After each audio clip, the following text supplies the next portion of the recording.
The thing is, nobody has any idea how the world and the job market would look like in 20 or 30 years. And this is really an unprecedented situation. Never before in history we were in a situation when nobody, not even the experts, could tell you what the job market would look like in 20 years, what jobs will be available, and what skills will be necessary. There will be jobs.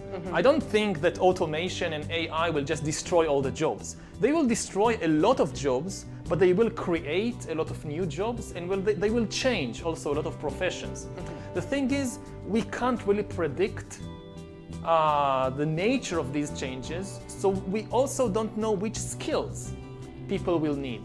The only thing we are certain about is that the job market will be extremely volatile. We are not talking about a one-time revolution. It's not like you have the big automation revolution of 2025.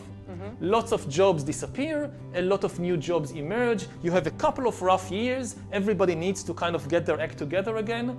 But after a few years, everything settles down into some new normal. That's not going to happen because the AI revolution is just beginning. We haven't seen anything yet. So we are entering into a prolonged revolutionary process, really a cascade of ever bigger disruptions. So you will have a big AI revolution by 2025, but an even bigger one by 2035, an even bigger one by 2045. So people will have to retrain and reinvent themselves many, many times. The idea that as a young person, whether in school or in university, you learn a profession, you acquire certain skills, and then you use them for the rest of your life, this is dead. This is completely outdated. Of course, people always needed to keep learning throughout their lives and gain experience, but we are talking about something which is really a fundamental change, that people will have to reinvent themselves repeatedly. Every 10 years or so, maybe you need to relearn a profession from scratch because your old profession is just gone and there is a new need, but in something else, which means that university would, or some kind of educational system, will have to focus on lifelong learning.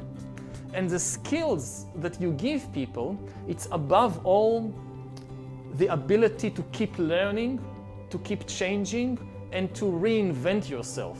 And this stresses not technical skills, because technical skills will come and go. It stresses kind of deeper psychological abilities to maintain a mental flexibility throughout your life. When you're 20, your job in life is kind of to invent yourself. Who am I? And that's difficult even when you're 20. But think about doing it again when you're 30. Doing it again when you're 40 and 50, and life expectancy is likely to rise, and pension age is likely also to be pushed up. So we need to think about our students and about young people in general facing tremendous psychological stress, both because the future is completely unknown. Unlike previous generations, they couldn't ask the elders, whether their parents or grandparents or professors, how would the world look like when I'm 50? Nobody has an idea how the world would look like when you're 50. The only thing we can tell you that you will be under tremendous pressure to keep changing and reinventing yourself. The kind of fantasy of reaching a point when you can just relax. That's it. You've got it. It's over. It's over. And that's extremely scary, and that's true in all professions.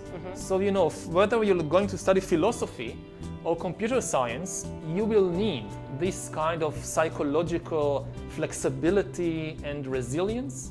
So this should be a premium.